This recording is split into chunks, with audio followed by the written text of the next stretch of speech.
नंदिता की सास हर समय अपने बेटे को भड़काया करती कि तुम जो भी पैसे अपनी पत्नी को देते हो वो जाकर अपनी माँ को दे आती है। नंदिता की सास उसके सामने उसकी माँ को गालियाँ देती कि तेरा मायका तो बेशरम है जो बेटी से पैसे लेकर खाता है। माँ की बातों में आकर नंदिता के पति ने उसको पैसे देना बंद कर दिए और नंदिता को एक एक चीज़ के लिए तरसना पड़ता।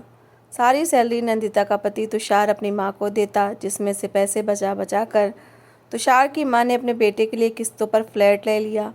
लेकिन जैसे ही रहने का समय आया तो माँ बेटे के होश उड़ गए, क्योंकि वो फ्लैट तो तुषार आपको सैलरी मिल गई, मुझे कुछ पैसों की ज़रूरत थी, नंदिता ने हिचकिचाते हुए अपने पति से कहा। ये हिचकिचाहट भी इसलिए थी क्योंकि जब सैलरी मिलती तो तुषार थोड़े रुपए नंदिता के हाथ पर रख दिया करता था, जिसे नंदिता अपनी मर्जी से इस्तेमाल किया करती थी। मगर अब महीने की 3 तारीख भी निकल चुकी थी, बल्कि आज 9 तारीख हो गई थी, लेकिन तुषार ने उसे पैसे नहीं दिए थे। छोटे मोटे खर्चों के लिए नंदिता परेशान होने लगी तो वो तुषार के पास जाकर खड़ी हो गई और हाथ मलते हुए उससे पैसे मांगने लगी। नंदिता की बात सुनते ही तुषार के माथे पर बल पड़ गए। कहने लगा, सैलरी मिल गई थी और मैंने सारे पैसे माँ के हाथ पर रख दिए हैं। अब से वही घर का खर्चा चलाएंगी। तुम्हें जिस चीज़ की भी ज़रूरत होगी माँ से कहना, वह तुम्हें ला देंगी। नंदिता ने परेशानी से तुषार की ओर देखा। ऐसा नहीं था कि ज़रूरत की चीज़ मांगने पर सास साफ इनकार कर देती, मगर वो जो कुछ करती थी उसके बारे में सास को नहीं बता सकती थी। वो तो अपने खर्चे में से ही बड़े हिसाब से पैसे बचाकर अपना लक्ष्य पूरा कर लिया करती थी। मगर अब अगर सास से पैसे मांगने पड़ते तो वो ज़रूर पूछती कि पैसे किस लिए चाहिए। इस तरह नंदिता का राज खुल जाता, जो उसे बिल्कुल स्वीकार नहीं था। उसे समझ ना आए कि वो क्या करे, और वो तो फंस ही चुकी थी। मुझे आप ही कुछ रुपए दे दिया करे ना, मैं बार बार माँ जी को कैसे परेशान करूँ, नंदिता ने परेशानी से कहा। तो तुषार ने घूर कर उसे देखा। माँ परेशान नहीं होती, तुम्हें जो भी चाहिए माँ से कह दिया करो, और अब जाओ, मेरा सर न खाओ, खाना लगा दो। ये नहीं कि पति ऑफिस से थका रहा आया है, उसे कुछ खाने के लिए दे दो, उसकी कुछ सेवा कर दो। उल्टा तुम पैसों को लेकर बैठ गई हो और इस बात को छोड़ ही नहीं रही। तुषार को नंदिता पर गुस्सा ही आ गया था। जबकि नंदिता कमरे से बाहर निकल आई, तुषार का व्यवहार उसकी समझ से बाहर था।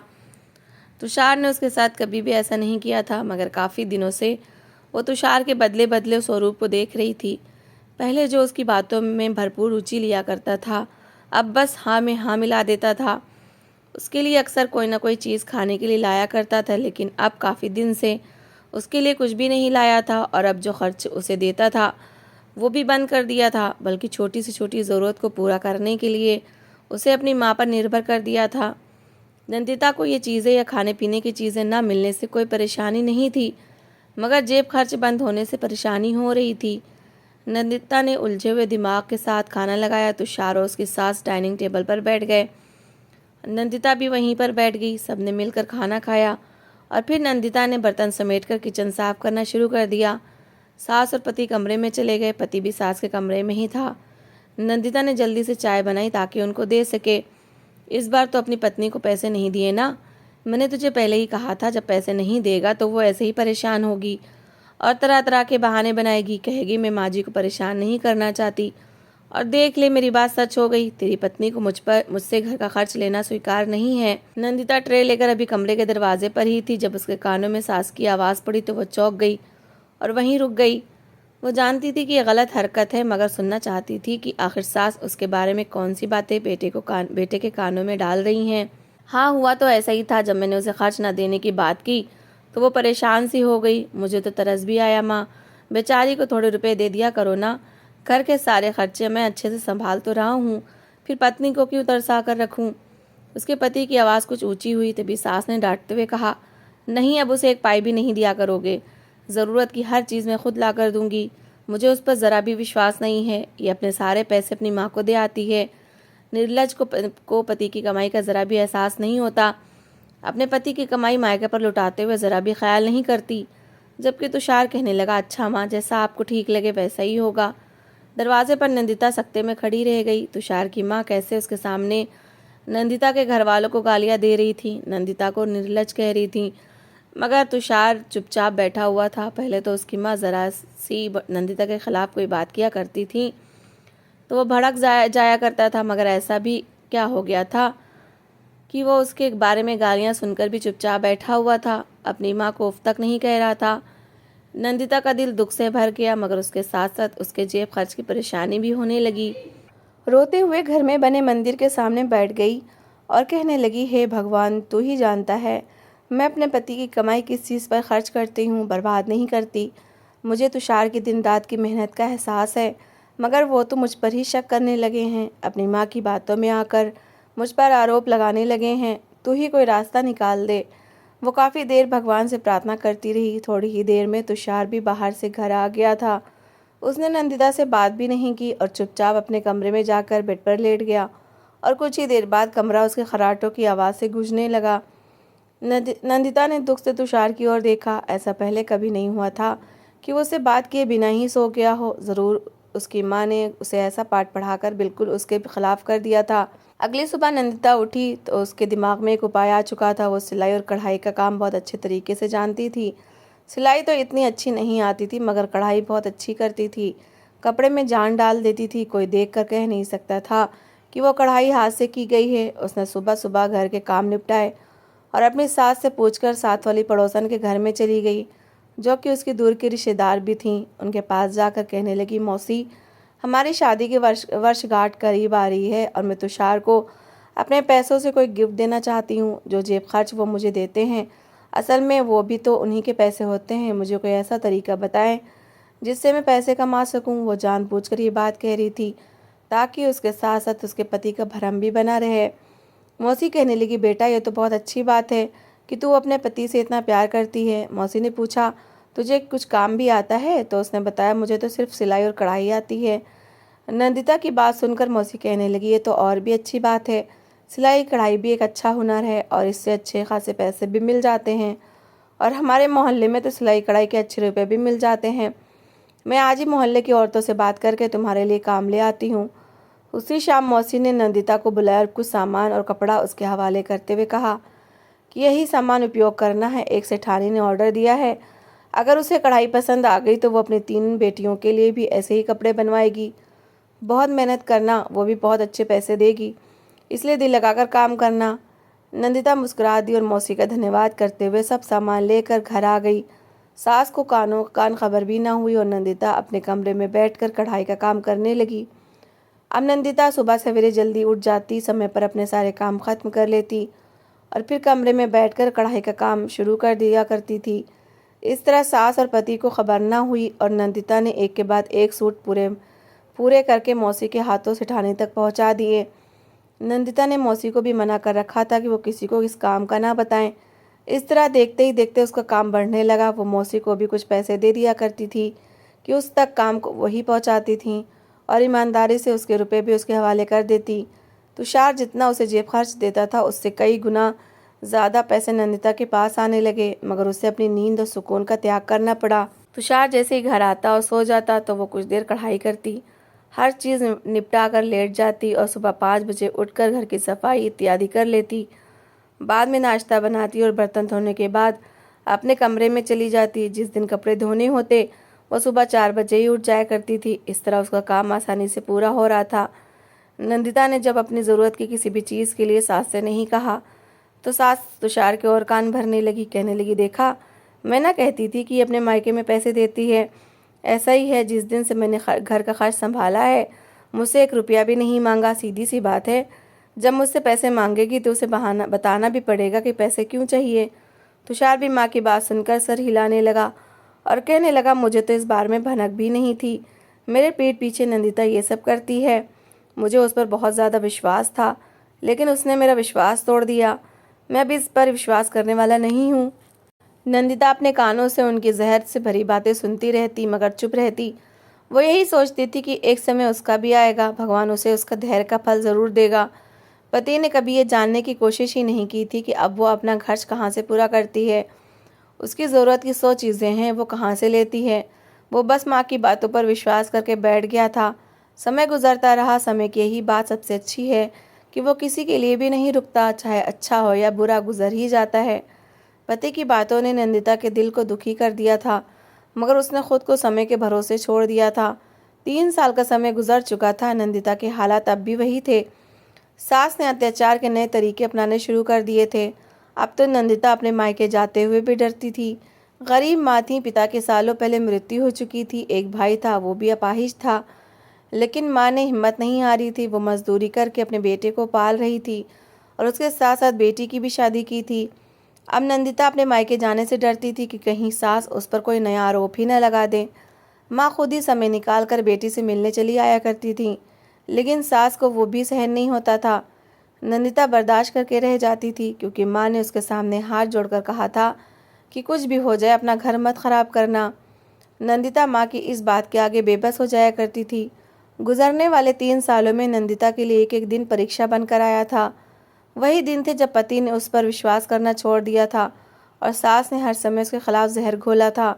तुषार की माँ ने बेटे की सैलरी पर कब्जा जमा लिया था और एक एक रुपया संभाल कर किसी बिल्डर की बातों में आकर एक फ्लैट की किस्तें भरती रहती। दिन रात माँ और बेटे के इस बीच सिर्फ इसी बात को लेकर चर्चा होती कि जब कब्जा मिलेगा तो किस शान से अपने नए घर में जाएंगे। उनके दिल में घमंड था कि हमने दिमाग से काम लिया है, हमने धैर्य किया है और इस धीरज का फल मिलने वाला है। लेकिन सच तो ये था कि उनका ये धैर्य नंदिता के बलिदानों से जुड़ा था। नंदिता ने तुषार की पत्नी होते हुए भी एक मुश्किल समय काटा था, पैसा होते हुए भी तंगी देखी थी। नंदिता की जिंदगी इन 3 सालों में सिर्फ कठिनाई का दूसरा नाम थी। कभी कपड़ों के लिए तरसती रहती, कभी अपने व्यक्तिगत खर्चे के लिए, कभी मामूली सी चीज़ के लिए भी सास के तानों का निशाना बनी। लेकिन उसने कभी जबान न खोली। उसकी खामोशी उसकी सबसे बड़ी ढाल थी। पति से शिकायत करने के बजाय उसने भगवान से मांगा। दिन के समय घर के सारे काम करती, पति की सेवा, सास के ताने सहती और रात के समय अंधेरे में बैठकर सिलाई कढ़ाई करती। यही उसकी ज़िंदगी का हिस्सा था। धीरे धीरे उसकी इस कला को पहचाना जाने लगा और उसकी सबसे छुपकर इतनी कमाई होने लगी कि वो अपनी ज़रूरतें पूरी करने के साथ साथ अपना लक्ष्य भी पूरा कर रही थी। लेकिन इस राज को उसने दिल में ही दबाए रखा, क्योंकि जानती थी अगर ये सच बाहर आ गया तो फिर उसकी इज्जत की अर्थी निकल जाएगी। तुषार और सास न जाने इसके बारे में क्या क्या बातें करेंगे। तुषार की माँ हर महीने फ्लैट की किस्त देते हुए ये बात ज़रूर कहती थी कि बस थोड़े दिन और हैं, फिर नंदिता को भी पता चलेगा कि असली इज्जत किसको मिलती है। जब कब्जा मिलेगा तो मोहल्ले वाले गर्व से कहेंगे कि बेटे की माँ ने बचत से फ्लैट खरीदा है। नंदिता ये सब सुनती रहती, दिल में आंसू रोकती रहती, लेकिन जुबान से कभी कुछ न कहती। समय तेज़ी से गुजरता गया और वो दिन भी आ गया जब सिर्फ 5 या 6 किस्तें बाकी रह गई थीं। माँ और बेटे के चेहरों पर खुशी देखने के काबिल थी। हर समय वो अपने सपने बुनते कि नए घर के कमरों को कैसे सजाएंगे, किस कमरे में क्या रखेंगे। सास नंदिता को कहती कि बस कुछ महीनों की बात है, फिर तुम्हें भी समझ आ जाएगा कि बलिदान किसको कहते हैं। नंदिता अंदर ही अंदर सोचती कि अगर सच में ये घर इनको मिल गया तो शायद ये और घमंडी हो जाएंगी। कब्जे का दिन करीब आते ही बिल्डर की ओर से एक लेटर आया। लिफाफा देखकर माँ और बेटे की आंखों की खुशी चमक आ गई। दोनों ने सोचा ज़रूर ये कब्ज़ा मिलने के लेटर होगा। सास ने खुशी से वो लेटर खोला, लेकिन जैसे जैसे वो लेटर पढ़ती गई उसका रंग पीला पड़ता गया। वो सरकारी लेटर था और उस लेटर में लिखा था कि जिस फ्लैट की किस्तें वो इतने सालों से भर रहे थे उस बिल्डर ने सबके साथ फ्रॉड किया था। वो बिल्डर हज़ारों लोगों से फ्लैट के नाम पर किस्त लेता रहा और जब कब्ज़ा देने का समय आया तो वो देश छोड़कर भाग चुका था। अब कई लोगों की जमा पूंजी लुट गई थी। ये पढ़ते ही सास के हाथ पार कांपने लगे। तुषार अलग सर पकड़कर बैठा हुआ था। उसकी 3 साल की बचत, 3 साल की मेहनत सब पल भर में मिट्टी में मिल गई थी। तुषार ने एक बार फिर लेटर पढ़ा, मगर शब्द वही थे। सच्चाई बहुत कड़वी थी। उनकी ज़िंदगी की सबसे बड़ी इच्छा मिट्टी में मिल गई थी। माँ दोनों हाथों से सर पकड़कर बैठ गईं और आंसू बहाने लगीं। तुषार के माथे पर पसीना छलक आया। नंदिता दरवाजे के पास खड़ी ये दृश्य देख रही थी। उसके दिल में दुख भी था और सुकून भी। दुख इस बात का कि पति ने 3 साल तक उस पर विश्वास न किया, उसे अपनी माँ के ताने सुनने के लिए छोड़ दिया, और सुकून इस बात का कि भगवान ने सब देख लिया था, न्याय खुद किया था। सास ने रोते हुए बेटे से कहा, अब क्या करेंगी बेटा, हमारी सारी जमा पूंजी तो लूट गई। तुषार खामोश खड़ा रहा, उसके पास जवाब नहीं था। वो सोच रहा था अगर 3 साल पहले उसने नंदिता का साथ दिया होता, अगर माँ की अंधी बातों पर विश्वास न करता, तो शायद आज ये दिन देखने को न मिलता। नंदिता ने आंखें बंद करके भगवान का धन्यवाद किया। उसे विश्वास था कि धीरज का फल कभी बर्बाद नहीं जाता। आज वो दिन था जब माँ और बेटा पछतावे के आंसू रो रहे थे और नंदिता के आंसू सुकून के आंसू बन गए थे। लेकिन अपनी सास और पति को उसने मुश्किल समय में अकेला नहीं छोड़ा। माँ अब मैं क्या करूँगा, मेरी सारी सैलरी तो लोन उतारने में चली जाया करेगी। उस फ्लैट के डाउन पेमेंट के लिए मैंने अच्छा खासा लोन भी लिया था। तुषार एक बार फिर परेशान हो गया था। नंदिता से अब ना रुका गया और कमरे में गई और अपनी शादी के सारे गहने उठाकर लाई और एक बड़ा सा लिफाफा उसने लाकर तुषार के हाथों पर रख दिया। तुषार ना चाहते हुए भी उसकी ओर देखने लगा। कहने लगा, नंदिता ये सब क्या है? नंदिता ने कहा, ये मेरे गहने हैं, इन्हें बेचकर आप लोन उतार दीजिए और ये कुछ रुपए हैं, इससे हम अपने घर का खर्च चलाएंगे। और फिर एक फाइल तुषार के हाथों में रख दी और कहने लगी, ये उस प्लाट के पेपर्स हैं जिसकी 2 किस्तें अभी और देनी हैं, लेकिन वो भी मैं दे दूंगी। इस पर हमारा घर बनेगा, वो घर जिसका सपना आपने और माँ ने और मैंने देखा था। मगर आप लोगों ने मुझ पर अविश्वास नहीं किया। मुझे तो आप लोगों से छुपकर सिलाई कढ़ाई करना शुरू कर दी। मैंने आप लोगों से छुपकर सिलाई कढ़ाई करना शुरू की और उसके पैसे बचाते हुए प्लाट ले लिया। आप लोग मुझ पर गलत आरोप लगाते थे कि मैं पैसे अपनी माँ को देकर आती हूँ। मैं अपने खर्च में से पैसे बचाकर प्लाट का एडवांस देना चाहती थी। मैं बस आपको सरप्राइज़ देना चाहती थी, लेकिन आप लोगों ने तो मेरी उम्मीदों को ही तोड़ दिया। नंदिता की आंखों से आंसू बहने लगे थे। ये देखकर तुषार उससे माफ़ी मांगने लगा। वो शर्मिंदा होते हुए माफ़ी मांगने लगा। मुझे माफ़ कर दो, मैंने तुम्हें गलत समझा। तू तो मेरी बेटी से भी बढ़कर साबित हुई, लेकिन मैं तुम्हारी सास भी अच्छी ना बन पाई। सास की शर्मिंदगी देखकर नंदिता उनके गले से जा लगी। 2 साल का समय और गुजरा तो प्लाट पर एक सुंदर सा घर भी बन गया था। नंदिता और तुषार ने दिन रात मेहनत की थी और इसी मेहनत का फल आज उन्हें मिल गया था। लेकिन इस बार तुषार ने भी निराश नहीं किया था। जैसे ही घर कंप्लीट हुआ, वहाँ पर गृह प्रवेश का फंक्शन रखा गया। तुषार गायब था और जब वो वापस आया तो नंदिता की आंखों में खुशी से आंसू आ गए। वो उसके भाई और माँ को लेकर आया था और फिर ये भी कह दिया कि वो अब हमेशा उसके साथ रहेंगे।